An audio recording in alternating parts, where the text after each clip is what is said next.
작년에 다이어트 하면서 몇 개월 정도를 했었죠? 약 8개월 정도 했습니다. 8개월 정도가 사실은 굉장히 긴 시간인데 그 다이어트 그 긴 시간 동안에 몇 번의 대회를 나갔는지 얘기 좀 해주세요. 4번 나갔는데요. 하나는 청주시 대회, 전국에서 열리는 내추럴 대회, 그리고 하나는 남양주에서 열리는 대회, 또 하나는 천안시, 그래서 4개 나갔습니다. 대회 네 군데 나가면서 가장 몸이 잘 나왔던 그 시합은 언제 시합인지 얘기 좀 해주세요.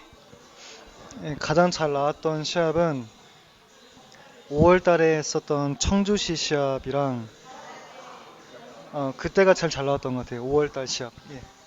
5월 달이면 거의 뭐 초반 시합인데, 그쵸? 성적은 어땠나요? 그 네 개 대회의 시합 성적이?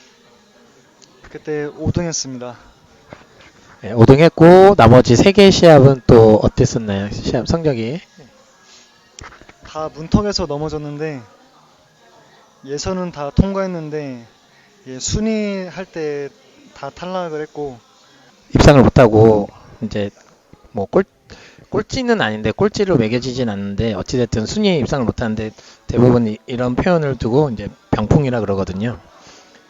병풍 역할을 많이 했는데, 이제, 올해 사실은 이제 제가 성현쌤을 이제 굉장히 좀 그 긴 시간 동안 이제 봐오면서 매년마다 이게 성장하는 게 사실 눈에 보여요. 그리고 거기 따라서 그 굉장히 마른 체형의 좀 그런 프레임을 마른 체형의 프레임을 갖고 있는데 불구하고 끝까지 그 약물을 유혹에 넘어가지 않고 지금 계속 지속적으로 내추럴로 이렇게 도전을 하고 있는데 이제 사람 마음이 이제 어떻게 보면은 굉장히 그 유혹에 넘어갈 수 있고 그 다음에 또 거기 따라서 또 해보고 싶기도 한 게 왜 그러면은 입상을 하면은 괜찮은데 일단은 가지고 타고난 게 굉장히 중요해서 마르고 키가 크면은 사실은 굉장히 불리한 게 많아요. 특히나 이제 뭐 보디빌딩 대회 같은 경우에 더 그렇고 지금 지금 다 나가는 대회가 보디빌딩은 아니었죠? 보디빌딩 3개 나갔고 하나는 피트니스 대회 나갔습니다. 피트니스 대회, 피지크, 아니 모델로? 스포츠 모델 하나 나갔었습니다. 예. 스포츠 모델로. 제가 그래서 시합 한 저도 이제 시합 하나는 이제 가서 응원을 했던 걸로 기억나고 했는데 이제 워낙 그 혼자만 단독적으로 이렇게 있을 때는 굉장히 좋은 몸을 가졌는데 확실히 이제 상대 평가잖아요. 그래서 이제 상대방이랑 같이 여러 선수들이랑 있을 때는 그 체급에서 이제 어떻게 보면 좀 유독 이제 또 이렇게 작아 보일 수도 있고 한데 데피니션이나 이런 비율만큼은 굉장히 좋았던 걸로 알고 있어요. 그래서 거기에 관련된 사진을 제가 하나 이렇게 성현쌤 몸을 띄워드릴 거예요. 괜찮지? 네. 좀 더 이렇게 성장할 거라고 보고 최대한 어, 좋은 성적을 얻을 수 있게 저도 어떻게 보면은 같은 뭐 어떻게 보면 트레이닝 동료로서 이렇게 또 많이 지지해주고 응원해주는 네, 그런 서포트도 필요하면은 네, 이렇게 각자가 바빠서 좀 못 그런 경우가 많은데 좀 저도 좀 반성하고 있어요. 우리 성현쌤을 좀 더 이렇게 해줘야 되는데 어찌됐든 그러면은 그 다이어트를 이제 제일 이제 궁금해하는 게 우리 회원님들께서 이 방송을 많이 보시겠지만 제일 궁금해하는 게 이제 다이어트거든요. 네, 그래서 그 긴 그 8개월 동안에 그 다이어트를 그걸 그렇게 힘든 다이어트를 어떤 심경으로 이렇게 해왔는지 그리고 노하우는 뭔지 그 얘기 좀 짤막하게나마 좀 얘기를 해주세요. 우선 제가 작년에 다이어트 기간이 길었었는데요. 일단은 긴 기간 동안에 제가 가장 이렇게 버틸 수 있던 이유는 오기가 있었습니다. 예. 그래서 지금 그동안 대회 뛰면서 탈락을 하도 많이 해가지고 탈락할 때마다 점점 오기가 더 강해지더라고요. 근데 이번에도 사실은 대회를 그렇게 4개나 뛸 생각은 없었는데 자꾸 그 문턱을 못 넘는 게 너무 아쉽고 아쉬우면서 어떻게든 순위 안에 들겠다는 생각으로 계속 도전했었던 것 같아요. 예. 대신 탈락을 해도 그 과정 자체를 즐겼기 때문에 그 기간 동안에 제가 다이어트를 할 수 있었던 것 같습니다. 그러니까 결국에는 오기도 있었지만 이 보디빌딩이라는 운동을 좋아하지 않았으면 그 오기만으로는 하기 힘들었을 것 같아요. 예. 그래서 그 과정을 정말 즐겼고 또 질문이 뭐죠? 다이어트에 대한 팁. 팁? 예. 다이어트 팁은 일단 제가 지금 회원님들하고 같이 다이어트를 진행하고 있는데 다들 처음 시작할 때 제가 어떻게 먹으라고 제안을 해드려요. 그러면은 다들 처음엔 놀라세요. 왜냐면 그동안은 다이어트를 할 때 항상 굶어서 하시던 분들인데 막상 다이어트 하려고 왔더니 트레이너가 엄청 먹으라는 거예요.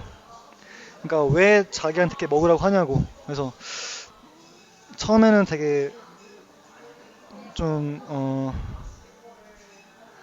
그 먹는 거에 대해서 부정적인 그런 마인드가 강하신데 이제 계속 설득을 하죠. 설득을 하다 보면은 이제 회원님들이 결국에는 이제 한번 해보자고 이렇게 따라와 주세요. 예. 지금 산으로 가고 있어. 저는 다이어트 할 때 시작을 하게 되면 2주 정도는 적응 기간을 가져요. 그래서 그 2주 동안에는 야식을 끊는 연습을 합니다. 주간에는 그냥 평소처럼 먹고 밤에 야식을 이제 안 먹는 습관을 들이도록 노력해요. 그럼 그 2주 동안에 먹는 날도 있고 참고 먹지 않는 날도 있고 그렇게 하다가 거의 2주 막바지 될 때는 어떻게든 참아냅니다. 한 3일 정도. 그러고서 2주 뒤부터가 이제 본격적인 다이어트를 하게 되는데 제일 중요한 거는 그 사람의 환경인 것 같아요.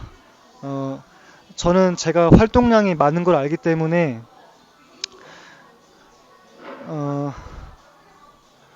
솔직히 잘 먹어도 잘 뺄 수 있는 걸 알고 있거든요.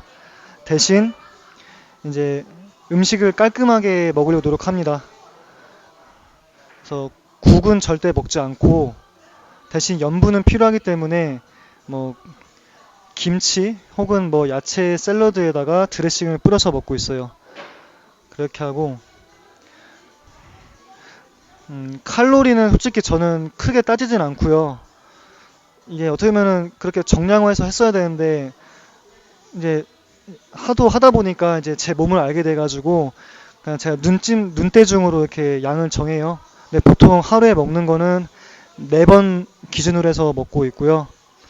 대신 먹을 때 포만감이 있지 않게 약간 허기진 상태에서 끝냅니다.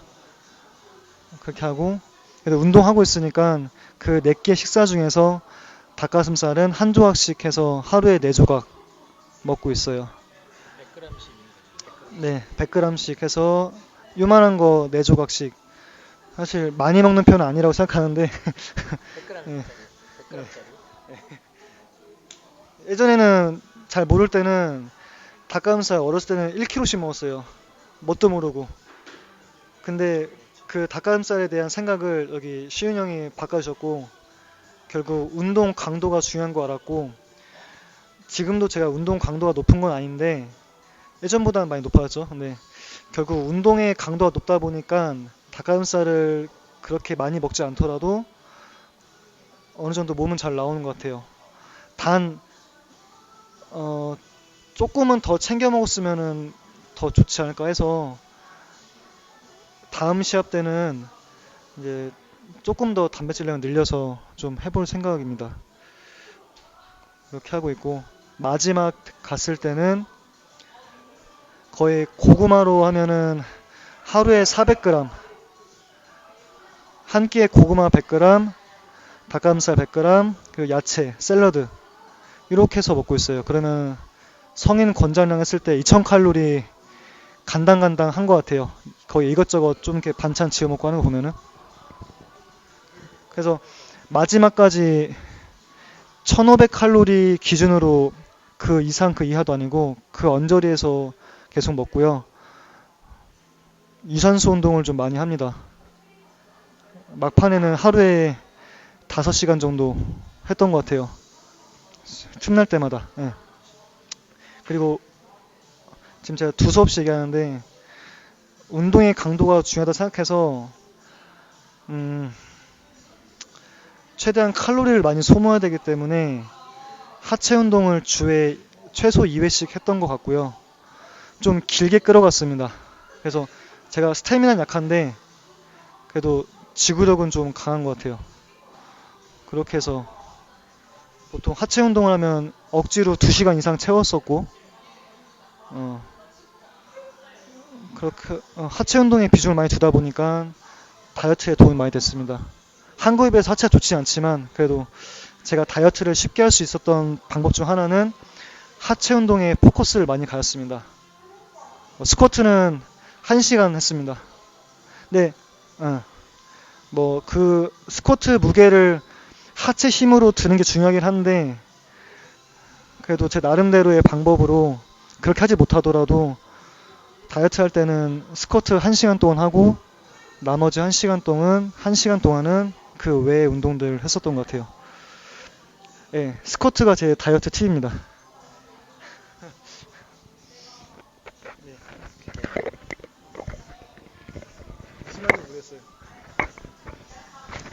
다이어트를 그러면은 이제 하는 중에 고비가 오면은 이제 어떻게 보면은 이제 성향적으로 이제 본인이 이제 좀 이렇게 그냥 무조건 참아내는 식으로 그렇게 한다는 거죠. 뭔가 해소를 하는 게 아니라. 웬만하면 참고요. 못 이기고서 먹었을 때는 다음날 하체 운동합니다. 예. 그러면은 그때 뭐 못 이기면은 못 이길 때 먹는다는 거는 뭐 평소에 먹고 싶었던 생각나는 걸 먹는 건가요? 네, 제가 아이스크림을 좋아해서 아이스크림을 좀 많이 먹습니다. 아이스크림을 좋아하고 아이스크림을 먹은 날은 다음 날은 이제 하체 운동을. 많이 예. 먹었다 생각하면 웬만하면 하체 운동. 그래 유산소는 그냥 무조건 그 거의 막바지 됐을 때는 5시간. 평소에는 하루 2시간 막 시합 기준으로 해서 예. 시합 기준으로 5시간을 하는 주는 한 몇 주 정도 되는 거예요, 막판. 2주 정도 그렇게 하는 것 같아요. 예. 2주 동안은 거의 뭐 14일 동안은 하루에 유산소 운동은 5시간.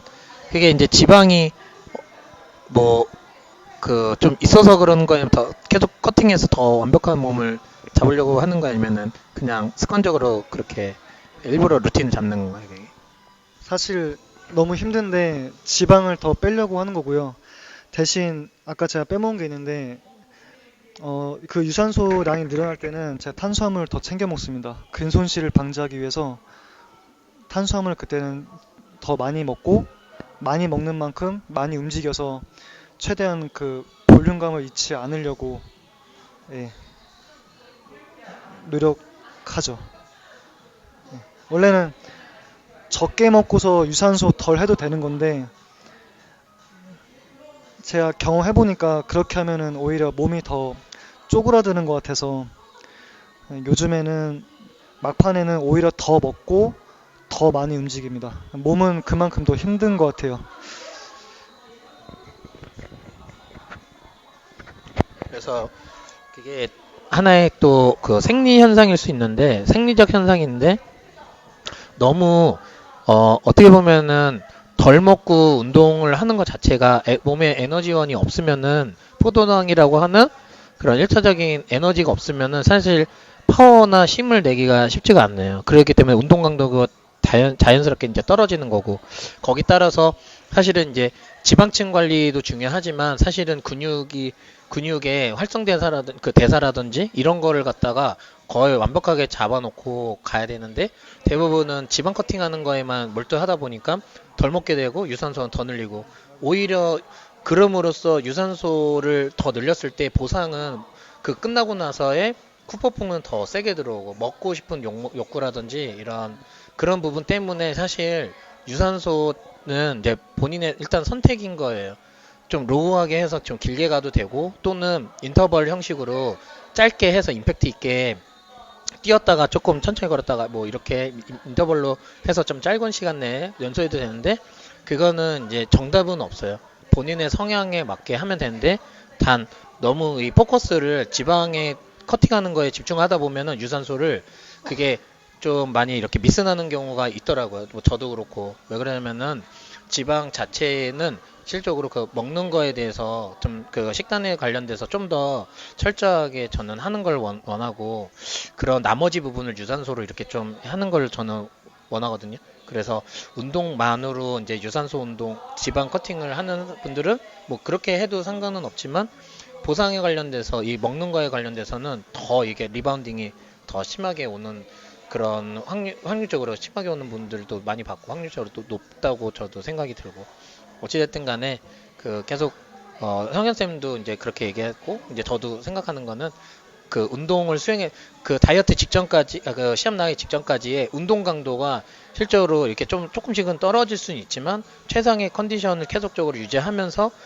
그렇게 이제 잡아가는 게 굉장히 좋아요. 거의 다 막바지 했을 때 체중은 마치되 몸이 꼬라버리면은 사실 좋은 성적을 얻을 수 없다 보니까 그러면은 이제 마지막으로 그 시합뿐만 아니라 평소에 아니 다이어트 할 때 그 챙겨 먹는 영양제나 보충제는 또 어떻게 될까요, 상현 쌤은? 네, 작년 시합 때는 제가 보충제를 섭취 안 했고요. 대신 피곤할 때 중간중간에 다른 분들 거 조금씩 먹었는데 보충제는 섭취 안 하고 했습니다. 피곤할 때 커피를 마시거나 부스터류의 보충제를 섭취하긴 했는데 웬만하면 거의 그냥 그대로 식사로만 했었고 영양제는 비타민 C랑 비타민 B, D 이렇게 먹었던 것 같아요.